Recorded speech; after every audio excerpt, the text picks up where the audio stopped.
en République démocratique du Congo, la Sicomine visée par un rapport accablant. La Sicomine, c'est une entreprise minière sino-congolaise créée en 2008 dans la foulée de l'accord de coopération entre Kinshasa et plusieurs entreprises chinoises.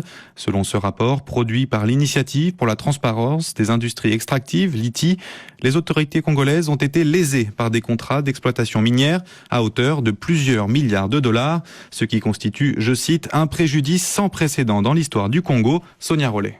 6 milliards de dollars de prêts, dont la moitié pour construire des infrastructures qui seraient remboursées par l'exploitation de matières premières.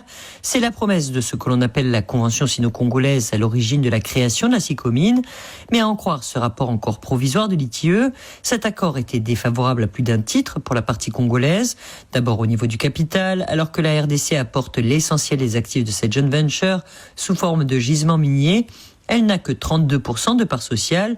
De plus, l'étude de faisabilité réalisée par les Chinois a largement sous-évalué les réserves de ces gisements, ce qui accentue encore le préjudice. Pire, en 2017, alors que Joseph Kabila devait quitter le pouvoir, un 4e avenant à la Convention est signé, un accord secret sur les bénéfices, dont même le ministère des Mines ignorait l'existence. Il prévoit le versement de dividendes dès la première année aux actionnaires. Or, c'est parce qu'il n'était pas question pour les actionnaires d'obtenir des dividendes que ce méga-projet avait été exonéré du paiement des taxes douanières et fiscales.